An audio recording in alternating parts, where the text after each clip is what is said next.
BKS का सभी को नमस्कार। और मैं आशा करता हूँ कि आप सभी स्वस्थ होंगे, मस्त होंगे और अपनी पढ़ाई और सेहत का अच्छे से ख्याल।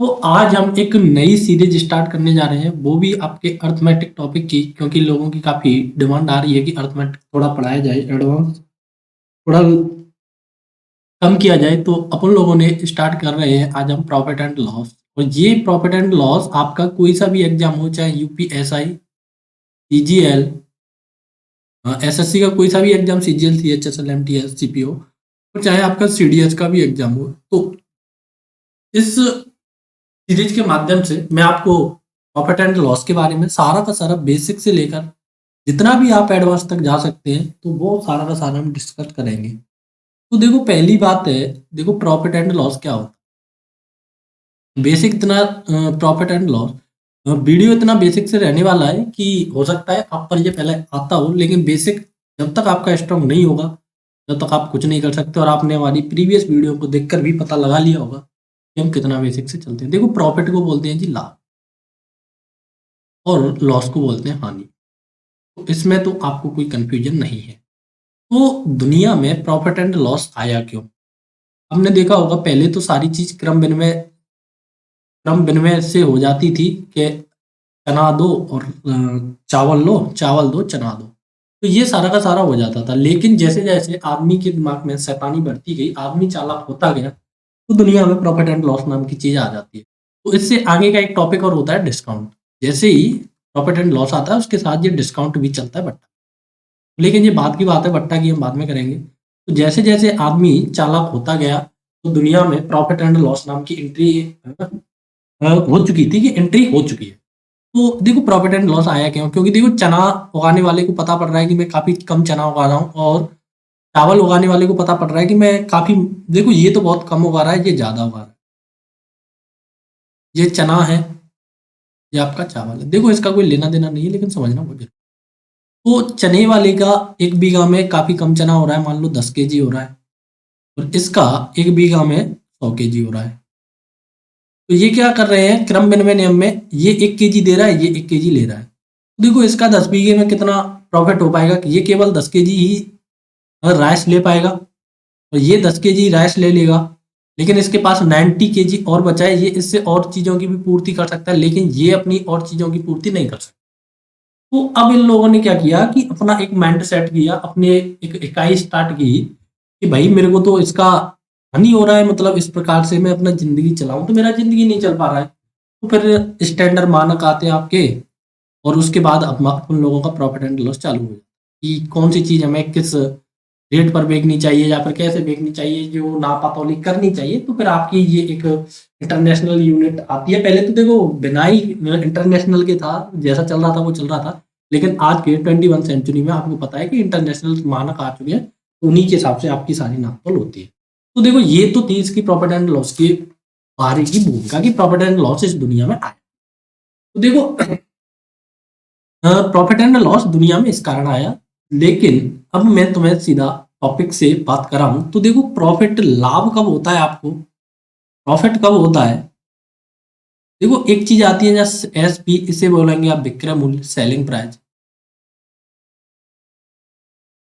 सेलिंग प्राइस बोलेंगे जैसे एसपी। एक आएगी आपकी कॉस्ट प्राइस, जिसे आप बोलेंगे क्रय मूल्य।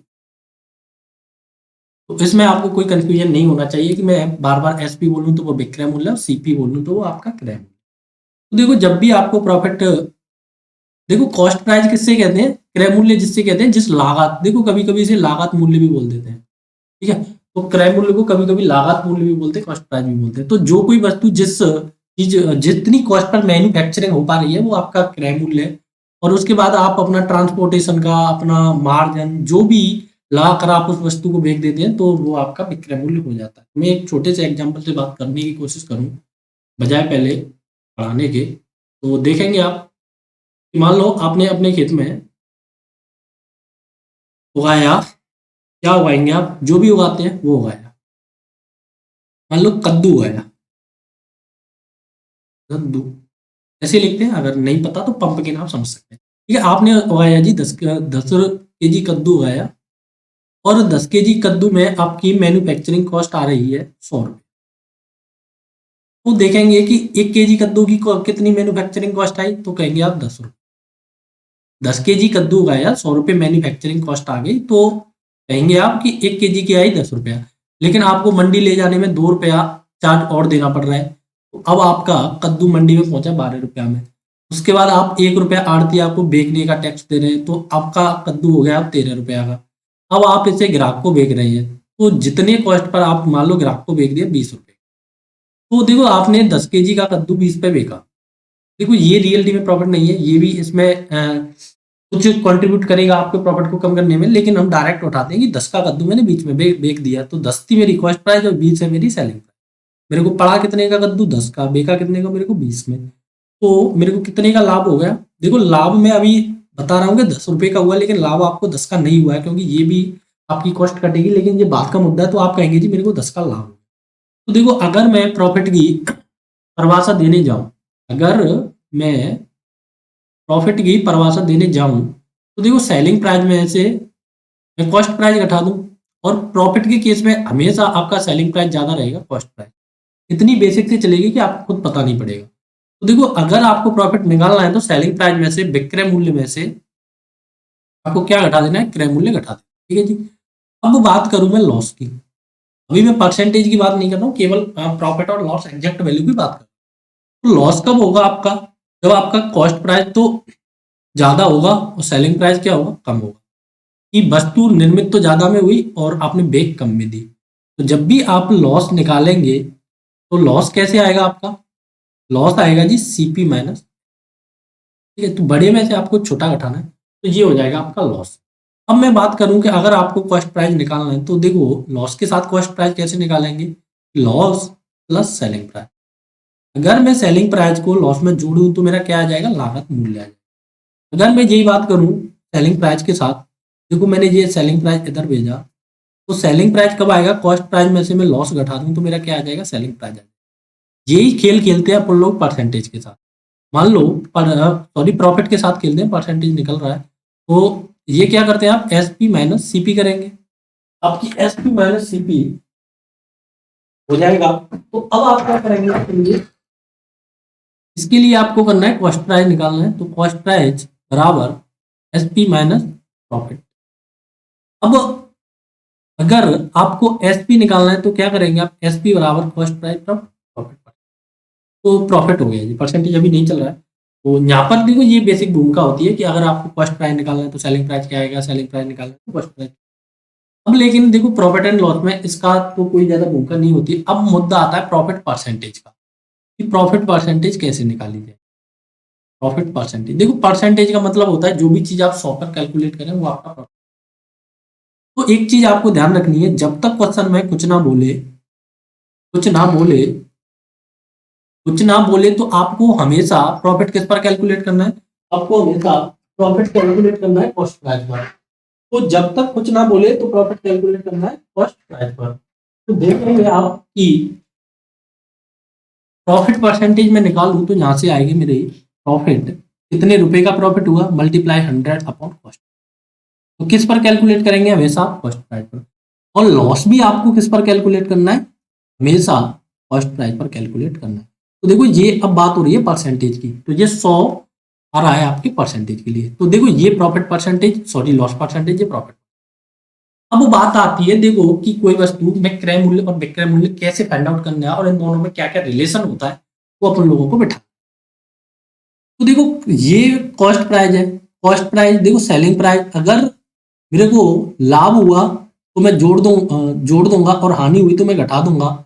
तो देखो एस पी बराबर कॉस्ट प्राइस, नीचे में क्या बैठा दूंगा, 100 बैठा दूंगा, तो ये हो जाएगा मेरा सेलिंग प्राइस। देखो कैसे हुआ, मान लो मेरी 10 रुपए की वस्तु है, मैंने 5% के लाभ पर बेच दी, तो 105 अपॉन का 100, तो मैं इस वस्तु को कै रुपए में बेचूंगा, तो इस वस्तु को मैं बेचूंगा 10.5 रुपए की। मैंने वस्तु के 5% की किस पे बेची, लाभ पर बेच दी।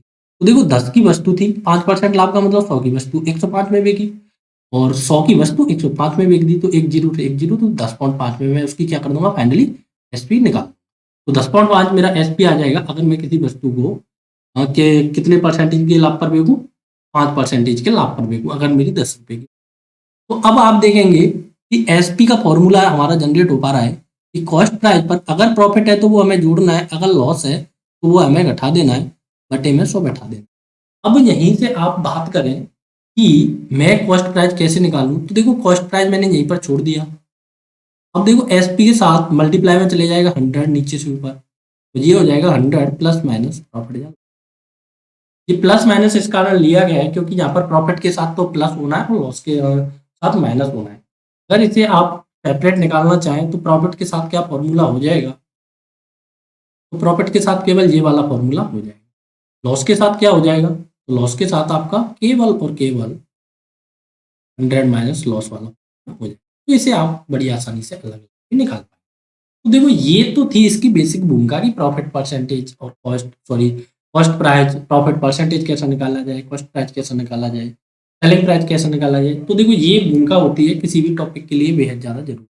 तो मैं आशा करता हूँ कि ये आपको 10 या 11 मिनट की भूमिका बड़ी आसानी से समझ। अब मैं एक चीज और बताऊं तुम्हें थोड़ी सी, तो वो चीज ये है कि आप देखेंगे कि करना क्या होता है उन लोगों को, करना ये होता है कि मानो कि कोई चीज है आप खरीद के लाए कि 50 रुपए में चीज आप खरीद कर लाए,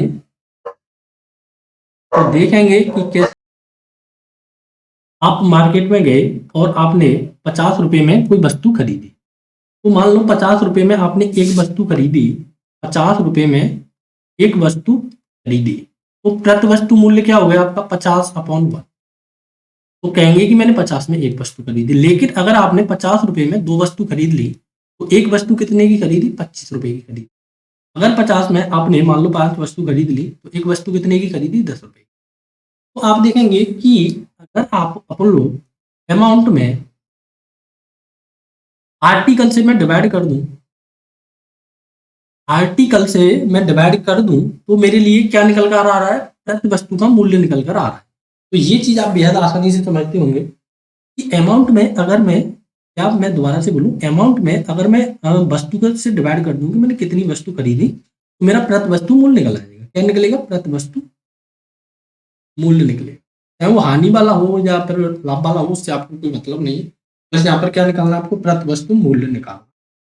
तो अब आते हैं हम पहले वाले सवाल। देखो इन सवालों को करने के बेहद आसान भी तरीके हैं, बेहद खूबसूरत भी तरीके हैं और बेहद तरीके हैं मार्केट में। आपको हो सकता है सवाल को मिनिमम 8 से 10 तरीकों से लगा सकते हैं क्योंकि काफ़ी सारे टीचर बताते हैं इन तरीकों को। तो बट मैं आपको एक ऐसा तरीका बताऊंगा जो जेन्युइन में एक ही तरीका होगा। क्योंकि देखो होता क्या है कि जैसे आप मार्केट में जाते हैं तो आपको ट्रिक इतनी दे दी जाती है कि आप खुद भूल जाते हैं कि हमें कौन सी जगह कौन सा ट्रिक यूज करना है। अगर आप अपना बेसिक इतना स्ट्रॉन्ग कर लेते हैं तो आपको ट्रिक नाम की कोई वस्तु कहीं पर दिखाई नहीं देगी। तो देखो 50 वस्तुओं का क्रय मूल्य, मैं पहले इसे बेसिक से बताऊंगा फिर मैं उस फंडे को भी बता दूंगा जिसे आप अप्लाई करने की सोचते हैं, जो वस्तु जगह जगह से किताबों में दिया है। देखो हमेशा आपको एनसीईआरटी फॉलो करना चाहिए, लेकिन बच्चों के साथ होता क्या है कि एनसीईआरटी को फॉलो करते करते वो टाइम ज़्यादा ले जाते हैं, तो में इतना टाइम नहीं लगता है।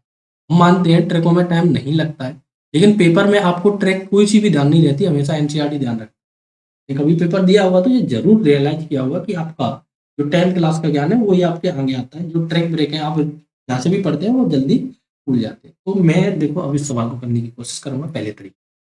देखो 50 वस्तुओं का क्रय मूल्य 40 वस्तुओं के विक्रय मूल्य के बराबर, तो लाभ या हानि परसेंटेज। तो देखो मेरे को पास मान लो 50 वस्तुएं हैं, मेरे को नहीं बताया उसने कितने रुपए का है, ना उसने ये बताया कि किस, मेरे को बस ये बताया कि कितनी वस्तु है मेरे पास, 50 वस्तु। मान लो मैंने वो 50 वस्तु ए अमाउंट में खरीदी 50, तो देखो मैंने क्या करा, क्रय मूल्य निकाल दिया। अब ये कह रहा है कि 40 वस्तुओं के विक्रय मूल्य के बराबर है। देखो मेरे को नहीं पता कितने में बेची, लेकिन मेरे को ये पता है कि एक वस्तु कितने, सॉरी वस्तु टोटल कितनी बेची, उसने 40 वस्तु बेची।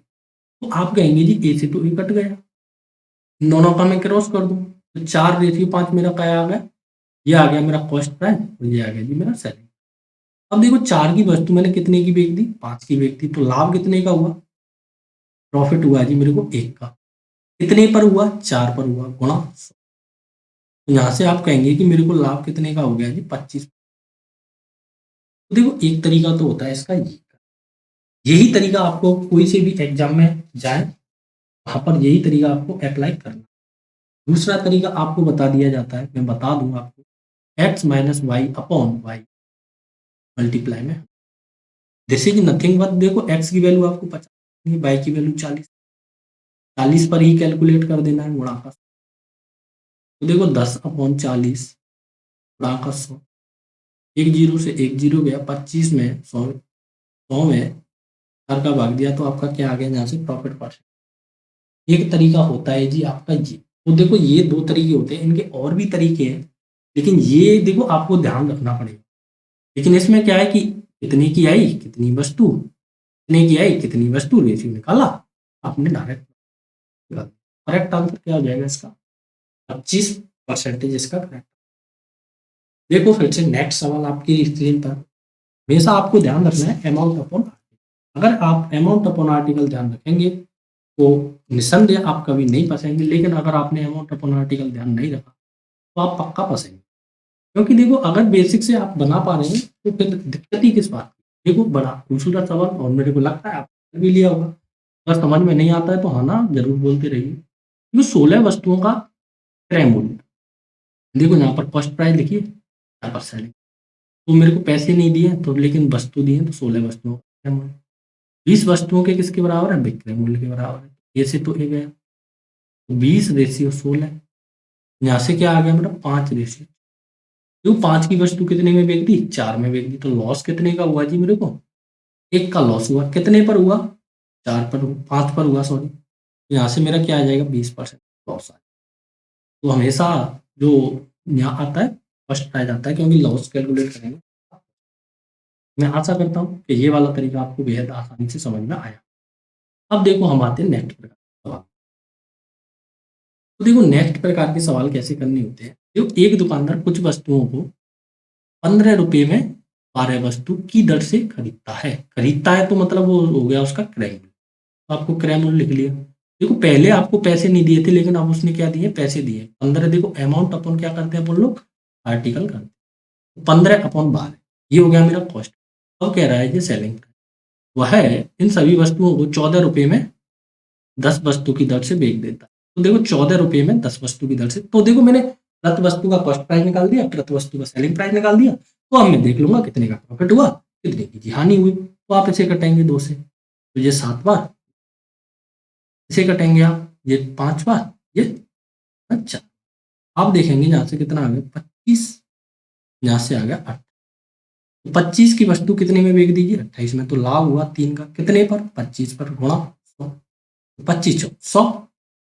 तो ये हो गया जी आपका 12% का प्रॉफिट। 12% का क्या होगा जी यहाँ से प्रॉफिट। देखो बेहद खूबसूरत सवाल, बेहद आसान सवाल, और इसी प्रकार के सवाल आपके पेपर में आते हैं। इस सवाल का करेक्ट आंसर हो जाएगा वो ऑप्शन इस कारण नहीं लिए गए क्योंकि हम यहाँ पर बेसिक से समझते हैं, और हम यहाँ पर किसी होड़ में नहीं लगे हुए हैं कि आप कितनी जल्दी आंसर करें। बस यहाँ पर आप सीखने आइए। देखो फिर से उसी प्रकार का सवाल, जिस सवाल के लिए आपको टाइम दिया जाता है आप जरूर रहे। देखो एक दुकानदार कुछ वस्तुओं को 15 रुपये में 8 वस्तु की दर से खरीद, देखो कॉस्ट प्राइस लिखने हैं तो 15 रुपया दिया है, क्योंकि अमाउंट अपॉन आर्टिकल, तो मैं पर वस्तु का कॉस्ट यहाँ से निकाल रहा हूँ। 15 में 8 खरीदी, इन सभी वस्तुओं को 18 में 10 से बेच देता है। तो मैंने निकाला सीपी, 18 में 10 से बेच दी। तो जो कट रहा है उसे मैं काटने की कोशिश करता हूँ, तो ये 9/5 आ गया। यहाँ से तो कुछ मेरे को कटता दिख नहीं रहा है, तो ये हो गया 75/72, 75/72 हो गया। तो 75 की वस्तु मैंने बेच दी 72 में, तो मैंने खा लिया जी 3 का लॉस। कितने पर खाया, 75 पर खाया, बढ़ा का 100। देखो 25 थी 75, 25 चौक 100, 3 से गया 3। तो आप कहेंगे मेरे को क्या हो चुका है, इस पर 4% लॉस। देखो तरीका बहुत है, मैं बोल रहा हूँ मार्केट में इन सवालों को करने की तरीका इतनी है कि आप शायद सुबह से शाम तक तरीके ही तरीके ढूंढते रहे, लेकिन इस प्रकार का जेन्युइन तरीका आपको बहुत ही कम केस में मिलेगा। देखो नेक्स्ट सवाल कितना खूबसूरत और कितना बड़ा सवाल दिख रहा है, लेकिन आप इस सवाल को देख के डरेंगे थोड़ी ना। तो देखेंगे कि आपको ये सवाल कैसे करना। मैं सवाल के एक और तरीका बताता हूँ आपको कि करना कैसे। देखो जब भी इस प्रकार का सवाल आए कि 4 वस्तुओं की 4 रुपये में 3 वस्तु की दर से, तो देखो आप यहाँ पर आर्टिकल लिख लीजिए, ये और आपका सस्ता हो जाएगा।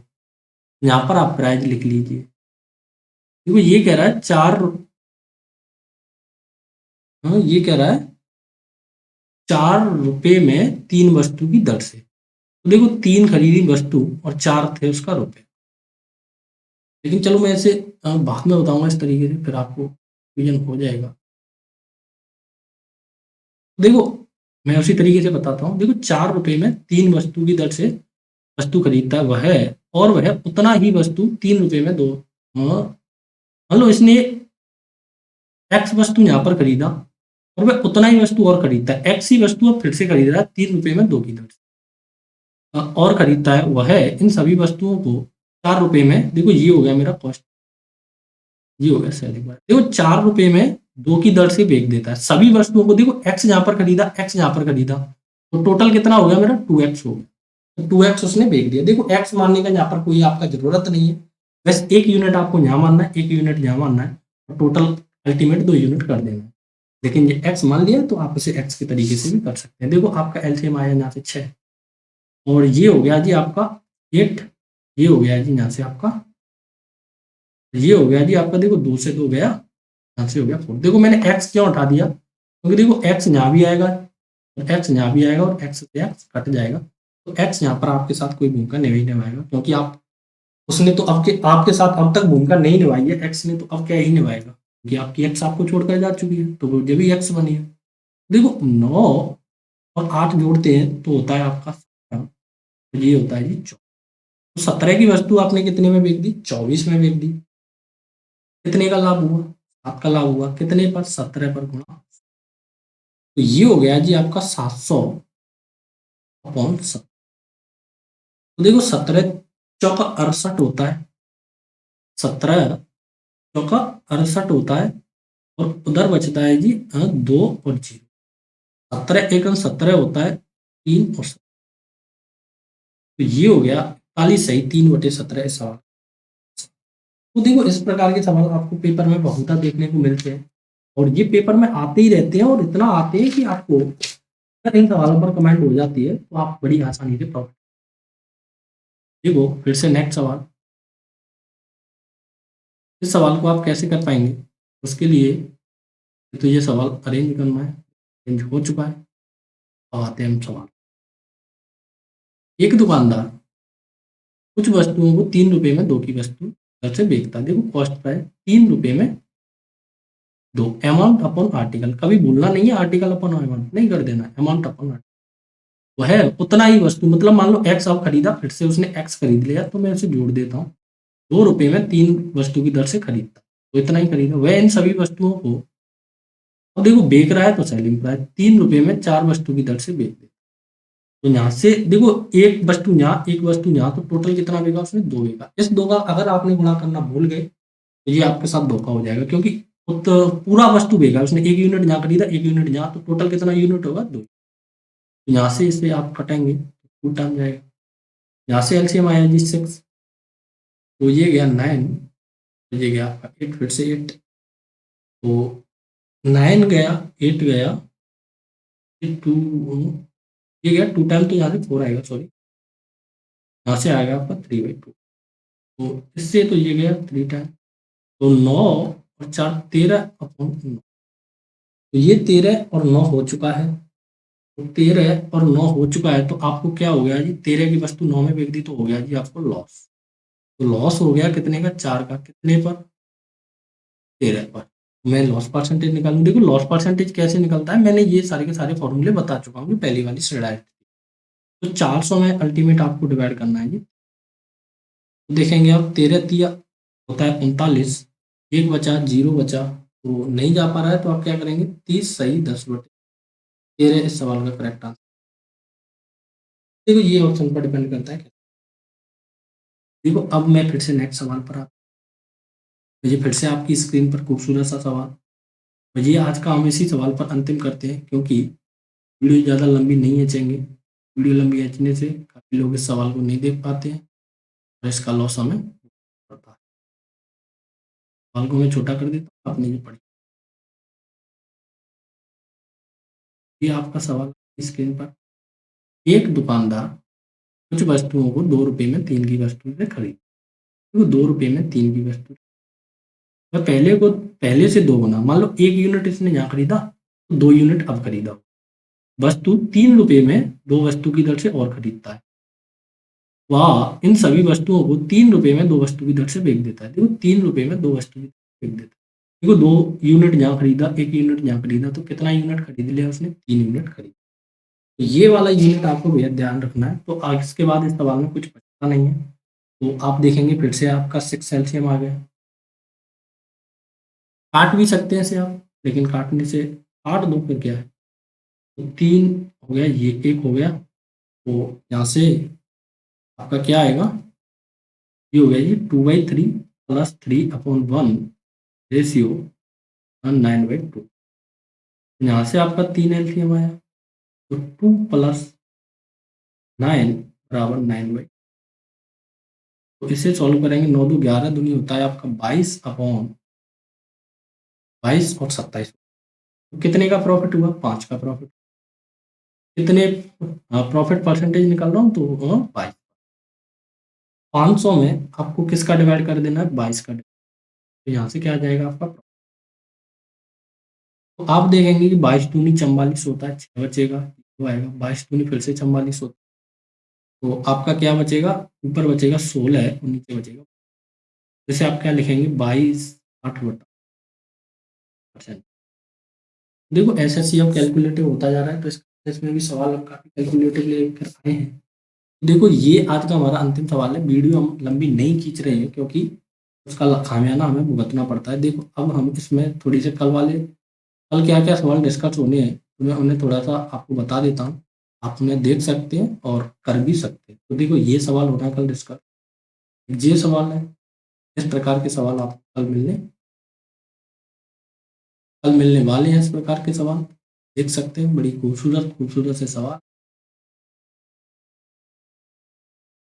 तो ये आपके सवाल हैं आपकी स्क्रीन, अगर आप इन्हें सॉल्व कर सकते हैं तो कीजिए। नेक्स्ट सवाल।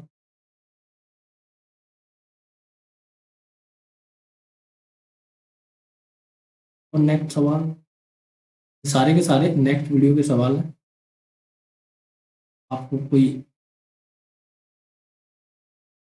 टेंशन लेने की जरूरत नहीं है कि आप किस प्रकार के सवाल कर, क्योंकि ये हमारा बैच रहने वाला है। यूपीएसआई ईजीएल हो चाहे सीएचएसएल हो, किसी भी प्रकार का मैथमेटिक्स यहाँ आता है, उस सब के लिए ये पूरा का पूरा बैच रहने वाला है। और देखो आप पढ़ते होंगे, प्रॉफिट एंड लॉस काफी यूट्यूबर ने कराया होगा, लेकिन जीरो से लेकर एंड तक को आपको कोई भी यूट्यूबर नहीं छोड़।